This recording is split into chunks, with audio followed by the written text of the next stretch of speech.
Hello guys, later than usual again. Just stuck. I'm just sitting in the kitchen and I can't get on, and I'm fucking frustrated as fuck.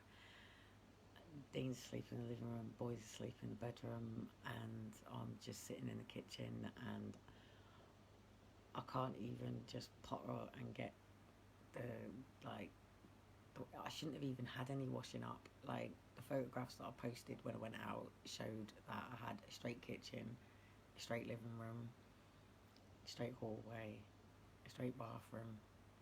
It was just the kids' bedroom, but it was in a functional way to put it all back into the boxes in probably about an hour of me being able to focus properly without the kids coming in and taking things out. And then I would have literally got in as I do at say 6:30.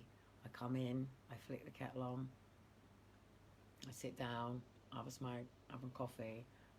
Well, actually, I put the boys' bath on first, shut the door, sit down, have a brew. The boys potter in and they get on like whatever they've picked up, like the shells or whatever they've done, and they sort of like trash the living room a bit, and they have whatever little snacks they're gonna have before they get into the bath, and I potter around and I straighten up. Well, I knew that I didn't need to straighten up the kitchen, so I knew I didn't have to worry about that. I knew I didn't need to worry about the living room, and I knew that I was just going to get the boys in the bath, and then I was going to focus on the bedroom because I was across the hallway. And then by the time they got out of the bath, they'd have sat down with their dad, and they would have probably have had their pong tong time, and you know, probably reading or maybe watching something, and they would have just chilled out for a bit while I'd been able to have maybe have moved the clothes through to the thing, settled the boys, settled them in their bedroom, and then had the light on to finally. I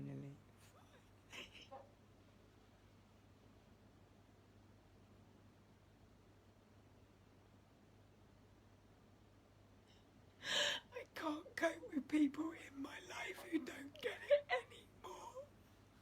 I am up to my fucking eyes in paperwork. And I promised myself that during lockdown I have begged and begged and begged all the way through winter for the rain to be able to stay in and deal with this fucking mountain of paperwork. But every day it's sunny. You go out with the boys, you take the boys out. When lockdown came, I was like, yes, finally. I get it. I'm not moving.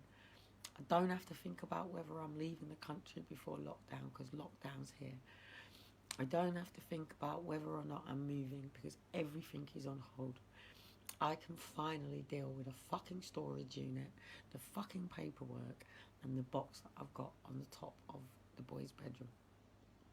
I knew I had the sofa coming down. I have been waiting since I was pregnant with the boys for a space to be able to lay with my back and my spine and my pelvis straight since I was pregnant. Since I have found out that I was pregnant with Elijah, I've slept in a car. I've slept in, obviously, in the car outside the prison, as you know.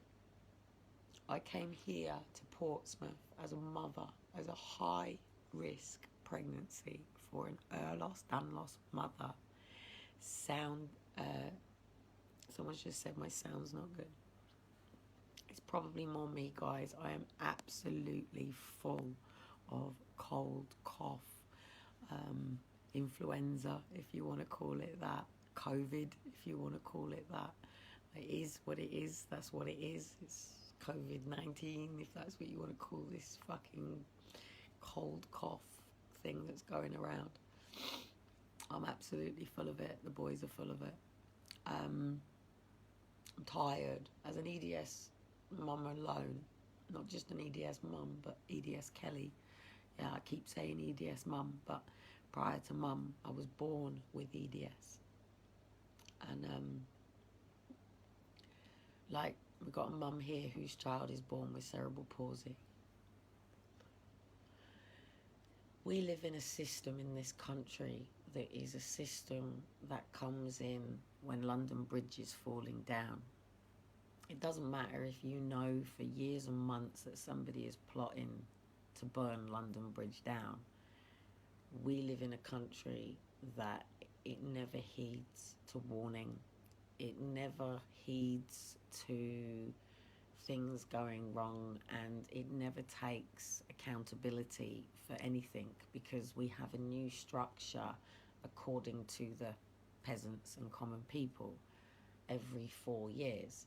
So, because they've built this education system and structure that is built to change headmaster over every 4 years, which the rest of the world doesn't do that, by the way. You have to forgive me right now. My neck is absolutely doing my tree in, and I am way past being in A&E. I'm already getting blood out my right ear. This is nothing to do with corona. This is to do with EDS. And I get like there's this nurse. You have to forgive me. You don't have to forgive me. It's EDS month, and I'm here to talk about it. Whether you want to listen to it is up to you. Ehlers-Danlos syndrome is a connective tissue disorder that basically means that my body doesn't produce collagen in the same way as everybody else. So as a mother who carries children, we produce more and more prolactin than normal, which means we become more lax. And because obviously I'm still feeding, I'm still producing lactoline, I'm still overproducing, and my body is saying, Kelly, you walk down the road now like a pissed muppet, and your knees are flopping all over the place, and your neck is spasming, and your muscles are contracting, and people aren't getting it. And it's not funny now, because the people around me, their opinions of me could ultimately cause for me to have lifetime complications for another, well, I'm 42 this month, and my 42 years on this planet in this physical body has been an absolute battle, not with me with dealing with my physical body, but me with dealing with other people around my physical body, dealing with me in my normal life, as in my routine. So from the moment I wake up in the morning, what I want to wake up to, what is my ideal day, how that rolls. And I'm all about sunrise, sunset, and memories in the middle. One of my challenges as somebody with EDS is my hands, because as you see here, my fingers and my hands don't quite work. Now, if I showed you my wrists, then you'd see that my wrists are probably like that. So my wrists won't sit. Look, if I do my full palm, then you might get it. So let me do my right hand. I can do it better on my right hand. Hang on. So this is my right hand to you, by the way. For me, by the way, you can see my left hand. This is my right hand. The camera is back to front. So if you see that bit there, so if I turn my hand around and you watch. So if you watch it flick over like that, and if you watch my knuckles, and then if you watch the palm of my hand now, so watch the palm.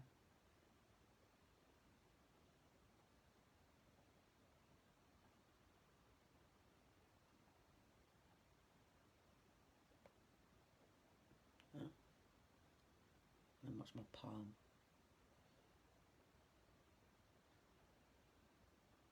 There you go.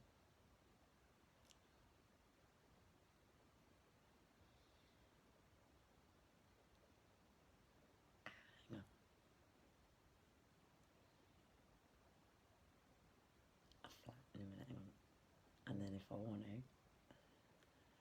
can go that way and that way. And then obviously, and then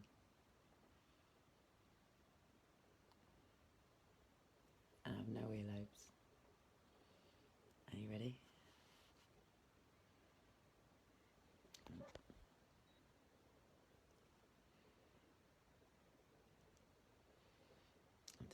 I need both hands for it. Ready for that one?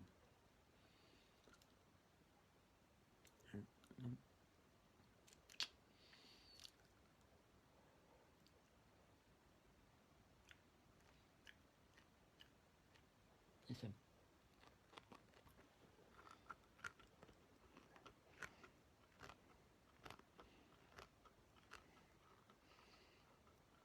That is how every joint feels and sounds in my body. So, as you can imagine, it's very uncomfortable to be in my body. I used to believe that because I was a sexual abuse victim, that I had gathered a lot of energy, and if I dealt with the root trauma of my sexual abuse, that this would go away. Now, if that theory was correct, then that would mean that every person with EDS had been through sexual abuse. Now, you could then say, we'll take it back to the root person that passed on that DNA, and did that DNA person go through sexual abuse? Because DNA obviously transfers in conditions, whether you've had it.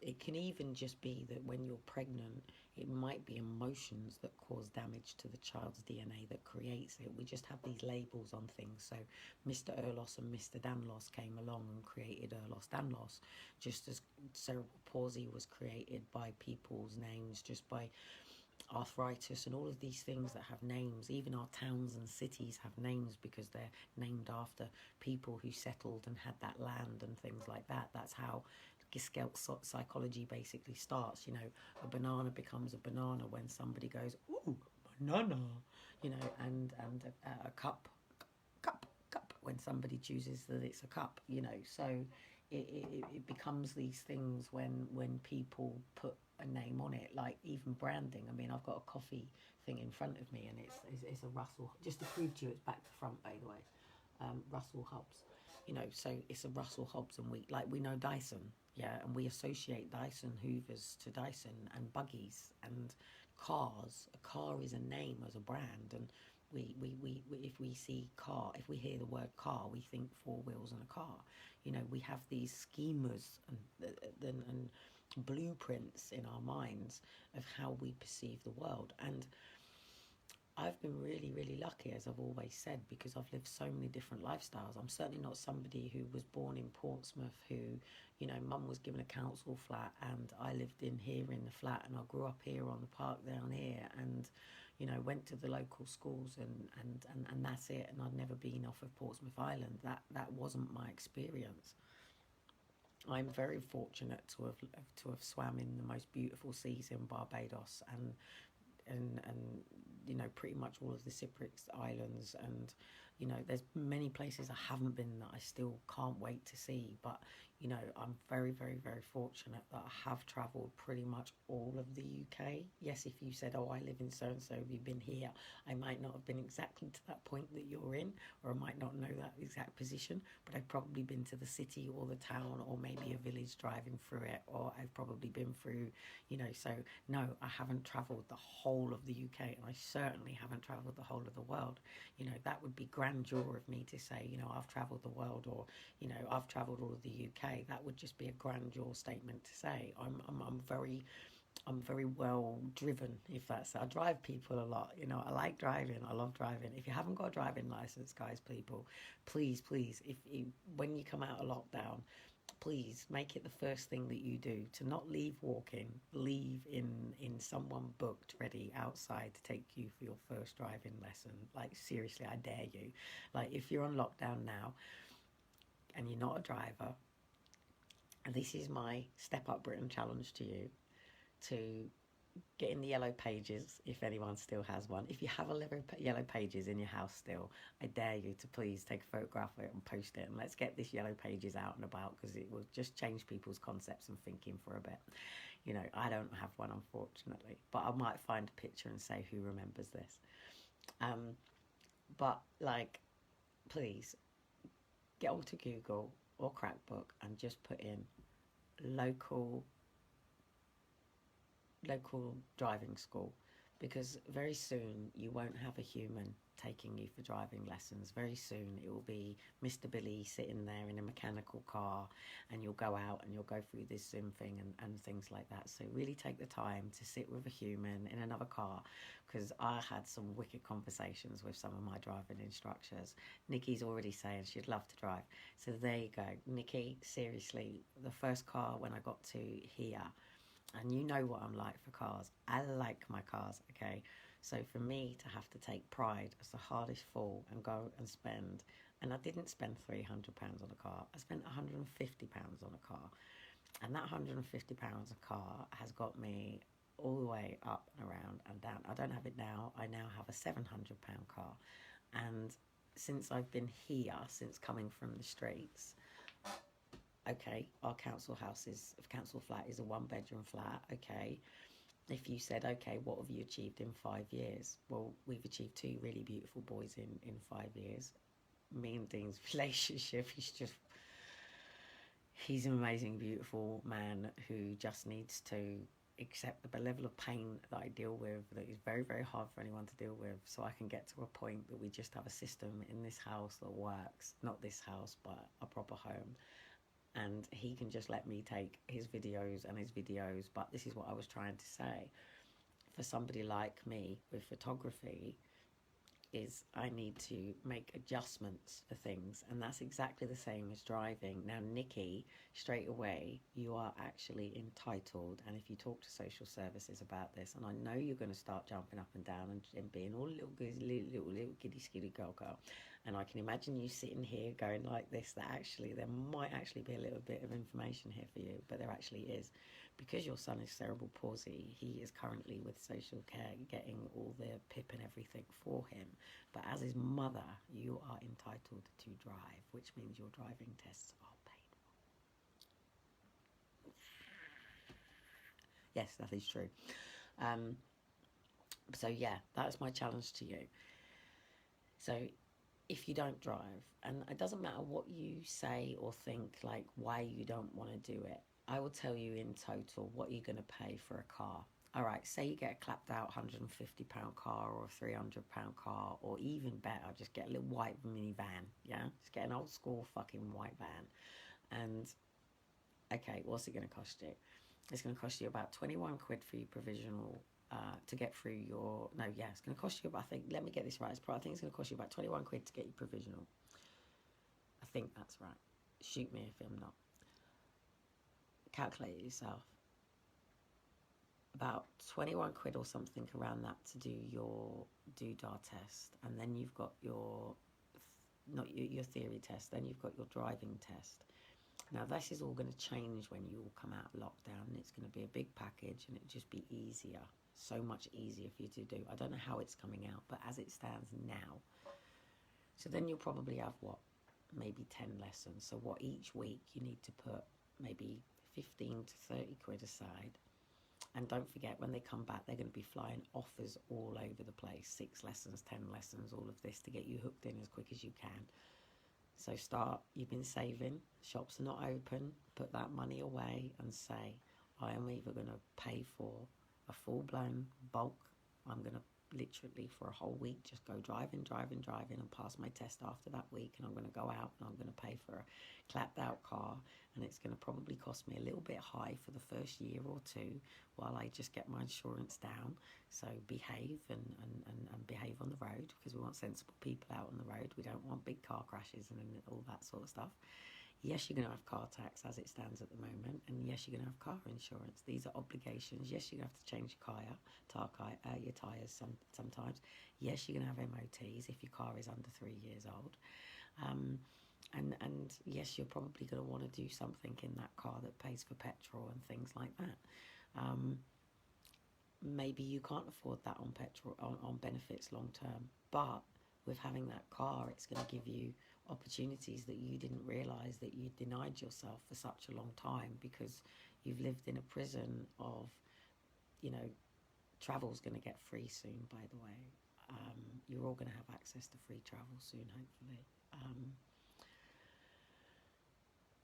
But buses and trains, and they're great. I used to love going from Preston to London on a train. I used to love it. I used to love sitting in my little cabby and setting up my laptop and doing my little doodles and getting my notepad out and knowing I had 2.5 hours. And I always when I was getting on the train, always used to stop at Marks and Spencer's and go and get nice little juice and some little snacks and things like that, and all lay it down on a little desk and and chat to you guys sometimes. We're not the same people, but yeah, you know, it was time. And even if I had my kids with me, you know, they used to love it as well.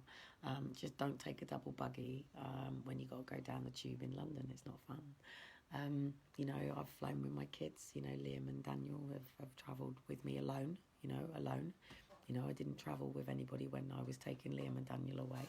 I did when they were younger, obviously, when I was with their dad. But even on my own, you know, you can balance money. Another trick that I used to do was I always used to pay £5 over on all of my bills. And yes, it meant that obviously, you know, I tightened back a bit at those points, but it was fine. I didn't really notice it. But then when it got to Christmas, I was able to sort of ring them up at Christmas and say, right, how's my account doing? And they go, oh, you're in credit. I would know I was going to be in credit.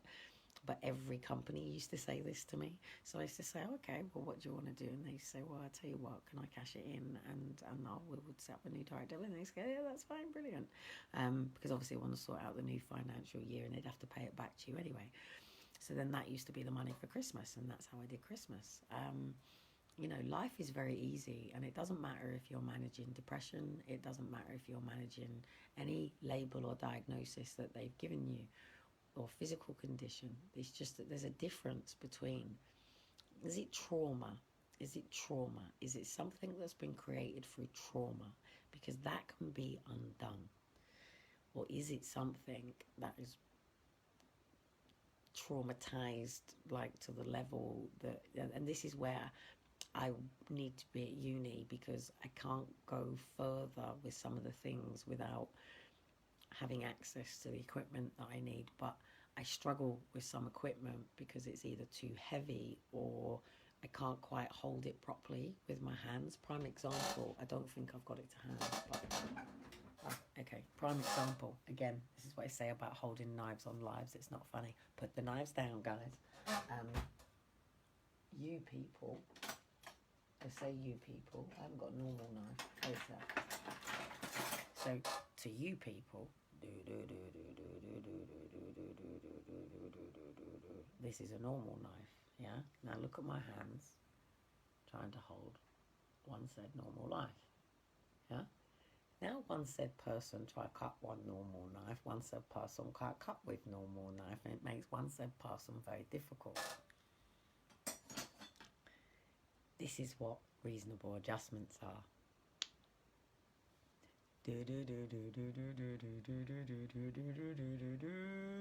Look at one said hand now. I don't need help with this. I need help with this. My peelers. Now if you try and give me a different peeler, no peeling no potatoes. If you give me a tin and it's needs a tin opener, no, I need the pulley.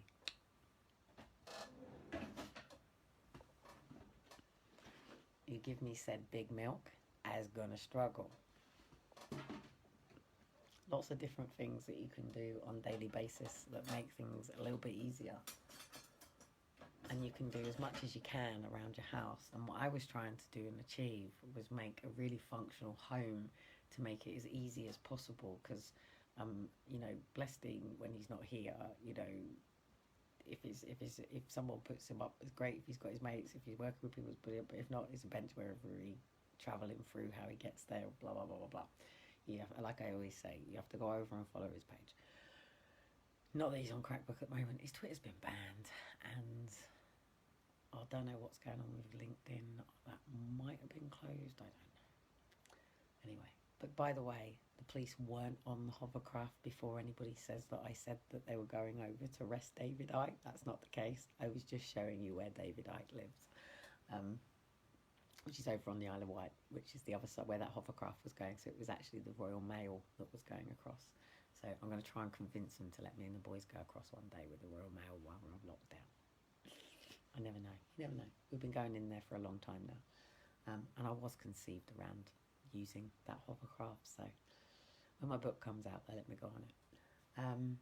So anyway, I'm just sitting here like a duck thinking, what the fuck do I do? Because if I go in there and turn the light on Dean, that's going to cause a row. And if I go in there and make noise, that's going to cause a row. If I put around, that causes a row. I've got a way with doing a live. I thought I was going to have to just go outside and do a live.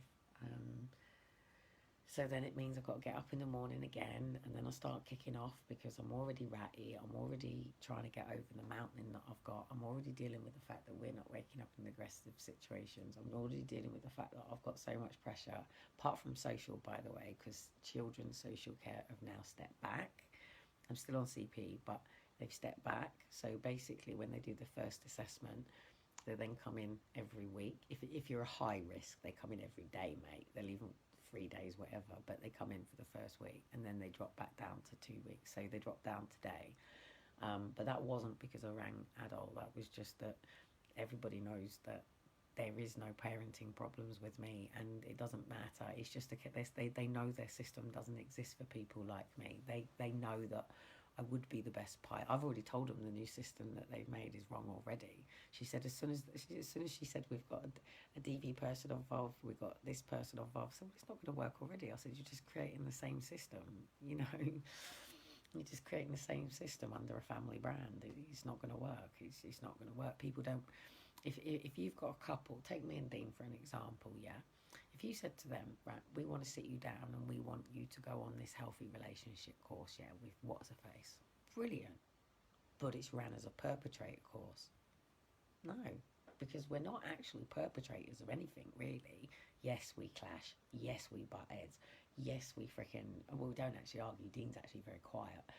I just have enough because in the morning I've now got to wake up to this.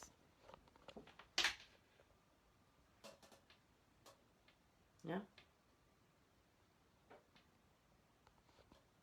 I didn't have to wake up to this. I'm not eating, I'm not cooked. And, alright, his intentions was to make cheese toasty for me, but it was done after I'd already shut the kitchen down. And like I'd said, the kids had already eaten, we'd already been out, we'd already done what we needed to do. And I've already showed on numerous occasions that when I cook, if you come in, you haven't really got to do anything other than wash your own plate, really. So as an EDS person with my hands, I don't have a dishwasher. And then it bangs on the inside where Shiloh's sleeping on the sofa, so then that's going to disturb him.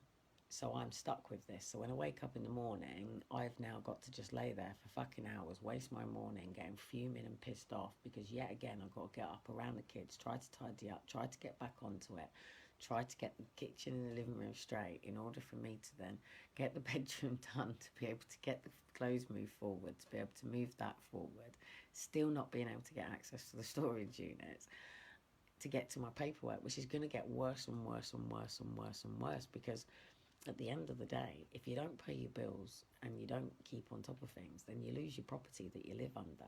And I have a car with puncher, so you know what I mean? And it's like, I'm dealing with a man who sits and watches his phone and I'm getting frustrated, and it's like, but it's not his responsibility, but we have a joint tenancy together, and it's like, but yes, we don't live together and we're not together, but it's like, but you're here for your kids and you support your kids, but yeah, cool, brilliant, gave me a fiver today to get some, you know, some lollipops for the kids, brilliant, fantastic. But at the end of the day, if you were here giving me a hand with this, we wouldn't even be living here in the first place. Do people not understand my book is going up for $9.99 for a reason? 999 UK, it is the emergency number. Does my mother and does Dean not realise that when I bring my book out, I know full well that there are people here that really don't mind paying £9.99 to order my book, to have a copy of it. There are even people that I know full well that are looking forward to my book launch to be able to actually come down and sit and chat.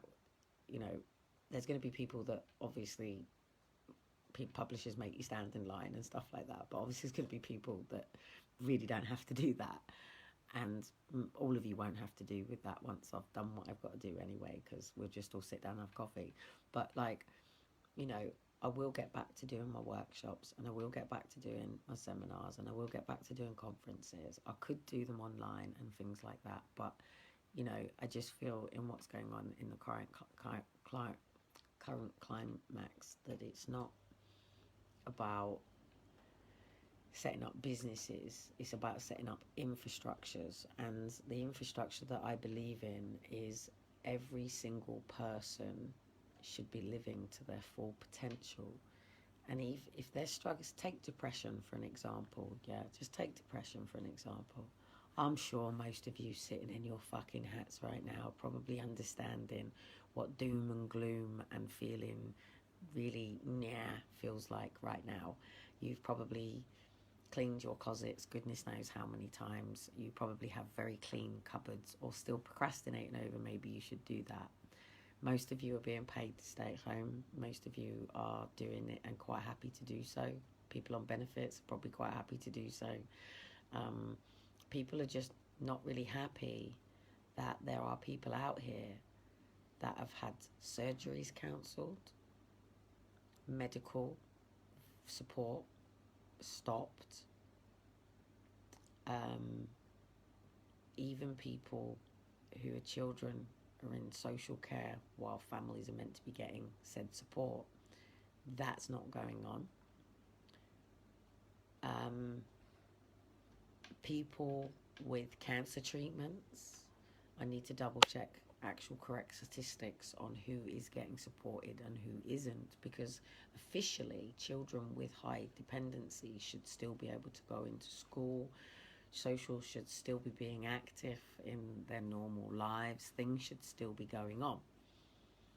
The problem is, and this is exactly the same as what happened in 2010 when George Osborne announced that there were going to be cuts within the benefit system. The cuts had not happened. He said there were going to be cuts. Because of that, people then held their budgets because they didn't know where money was going to come from, where money was going. And what it did is it called like a freeze and a halt, and people who should have been entitled to particular budgets didn't get it. One said being me as well. And many, many, many, many others who are being failed by children's social care because they're coming in under child protection. I said to the social worker today, she said, so what made you finally call adult social care? I said, because the difference is when we sit down in that core meeting, is they're writing their report based on a support plan. You're writing yours based on child protection. Simple. It paints a very different picture. It changes the whole concept of the meeting. It brings the meeting to what it really should be about.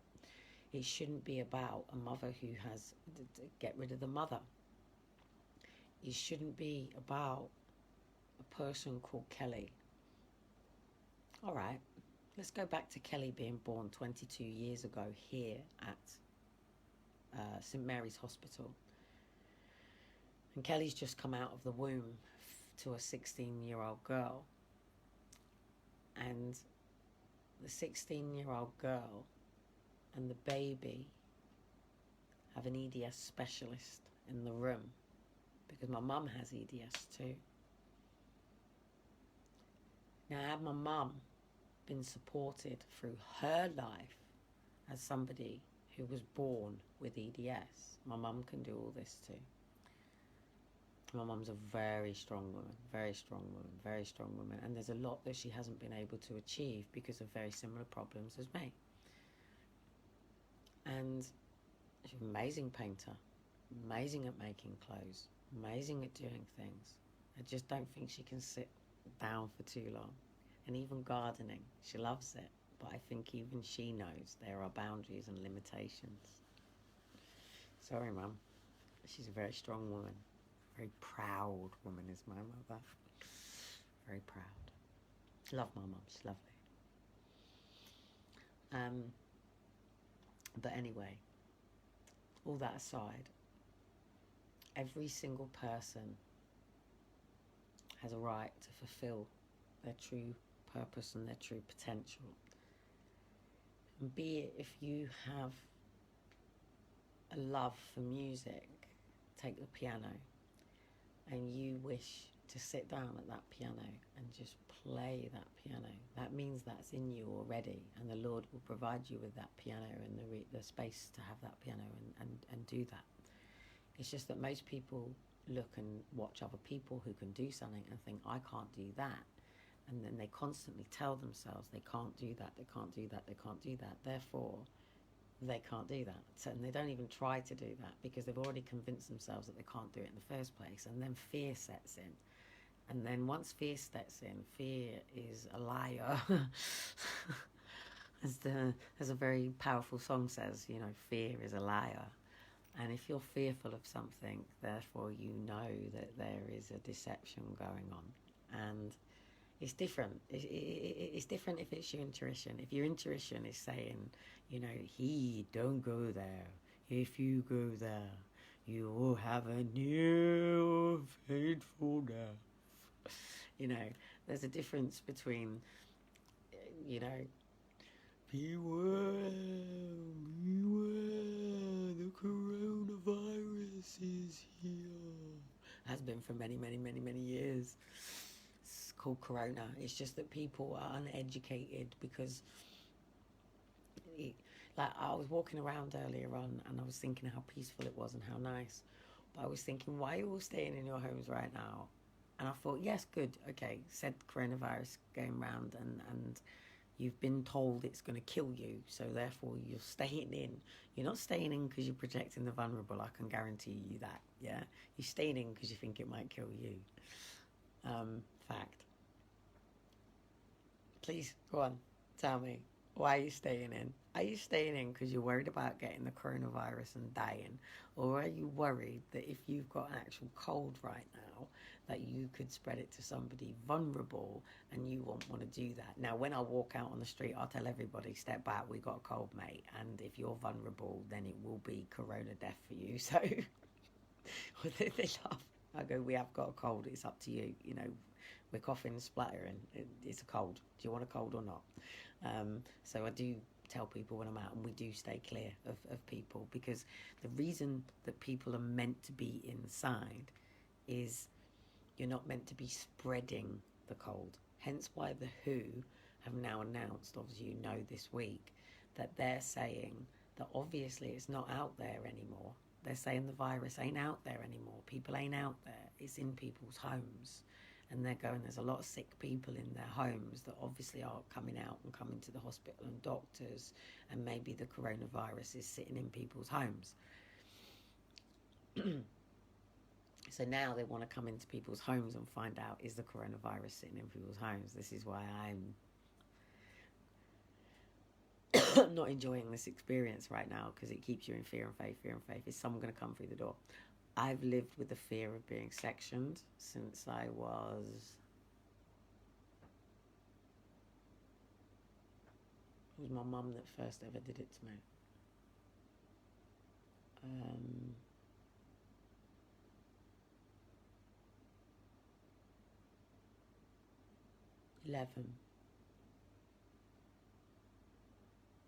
11, but the actual real main fear installed into me was when I was 14, and that was when I was holding on to an ambulance, being pushed into an ambulance when I nearly jumped off the school window ledge, being taken off to the Ridgewood, and then constantly all the way up to that point. What actually got me up to the window was the fact that I was constantly being threatened with being sectioned and going to Epsom, going to put you in Epsom. And then I ended up with what we know to be a Chiari malformation in the back of my neck, and everybody around, after the paramedics got there, was basically ignoring me.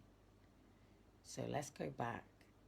I've just got to listen out for the boys, because I think they're just... I can take my phone with me, can't I? Shit, it's my coccyx. 2 seconds. This is why I love this chair. That's my coccyx. 2 seconds.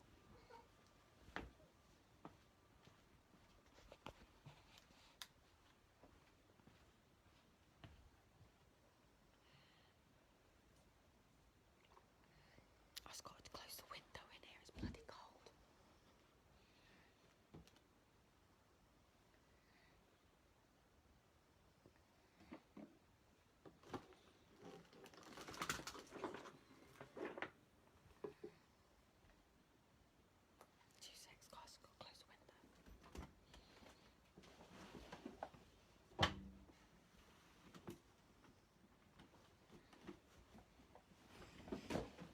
Oh God, that means I've got to take the bloody blind down.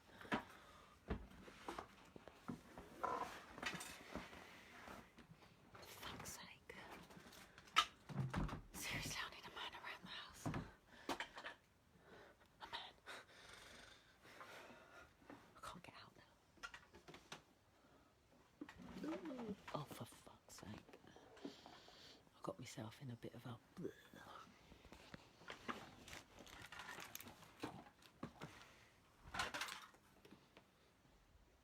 Right, 2 seconds, let me just move you on.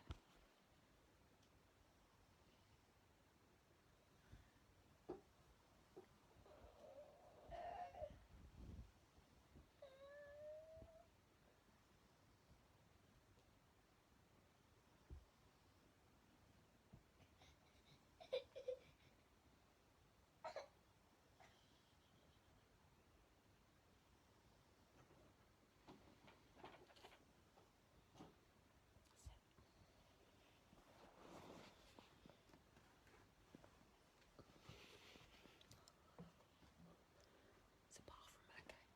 No, seriously, look.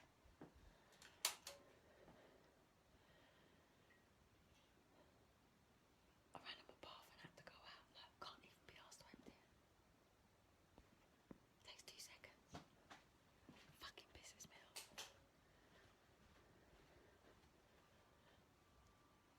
I begged him. I've got to move this to get to that. If I don't get this paperwork done, I'm not ready for court, and it's pissing me off.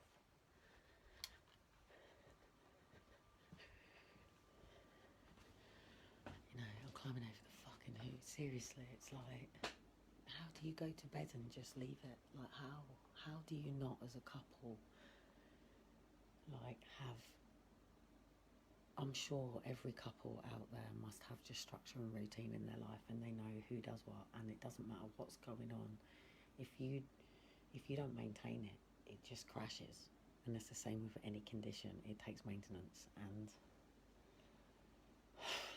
I'm 42. I know myself so well. I'm a big grown up. Do you know that? And yeah. I can't wait. I'm looking forward to the end of this month. I really am. And I can't wait, because we got a nurse talking out now. And now we're getting it from a medical nurse point of view, rather than people like me that they're calling liars. We've got a nurse who's going to be back in our corner who has EDS. And I'm looking forward to seeing the politicians and everybody who has EDS just coming out now. And not only that, I'm hoping to go on stage now, and there's a couple of possibilities for it. There's a few tweets, there's a few contacts, and there's a few communications and a few conversations, but I'm hoping I might actually dance on stage with somebody who has EDS. So I'll just enjoy my life and see what happens. But I'm coming in big and hard and fast in the EDS community now, so you won't hear about sexual abuse so much unless you're reading it in my book on the journey, or I'm in Parliament talking about stuff, or any of the other stuff going on now, because I was trying to prepare you for lockdown, and obviously lockdowns happened. And the reason that I was trying to prepare you for lockdown was because there's a lot of people out there trying to teach you that you're in the matrix, and they want you to believe that you're already in this in this visual world that already exists. And when you take the red pill, you're going to wake up and everything, you're going to come into this really great life. No, the reality is AI is here now. So if AI happens now we go into the matrix. Yeah, and it won't be until someone like Neo comes along and goes, hey, you're all in the matrix, do you know this? And that's going to probably take another, goodness knows how many, 30, 40, 50, 60 years, 70, 80, 90, 100, whatever, I don't know. But the pinnacle point is here and now. And someone like me benefits and works very well with my iPhone, being on social media. I like doing things this way. Unfortunately, I'm gagged. Unfortunately, Bill Gates doesn't like me. Well, he's an abortionist. Why would he like me? I don't like people who go over to Africa and rip people's babies out of their womb and tell them that they can't amount to anything just because they were raped. That's really bad of him. So, and Melissa agrees with that. And then they go and jab these people with vaccinations, and these people are dying as a result of it. And he's not getting pulled up with it. And now they want the whole world to be vaccinated by this man. Wake the fuck up, people. You're in your homes to wait for your vaccination. When your vaccination comes, why do you really trust somebody who runs and owns Google to give you a vaccination? Come on, think about it. Like, are you all really that dumb? No, please tell me you had more than a government education, please. Because if you only have a government education, you're fucked. Like, seriously, because you're going to have to undo a whole lifetime of schemas and belief systems that don't belong to you. They're not your beliefs of the world, if that makes sense. They're not your own thinkings. They're somebody else's. It's dogma. That's what dogma means. That's what Bill Gates was talking about when he said about dogma, and he was trying to say to you to not be somebody who's been dogmatic by the belief systems of your... Now, it's okay to be inspired by your teacher. It's okay to be inspired by your gym coach. It's okay to be, mesmerized by a flip that your colleague did. But it's not okay to want to try to be like them.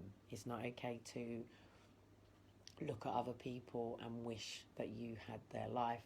It's okay to look at it like a catalogue and go, I love that.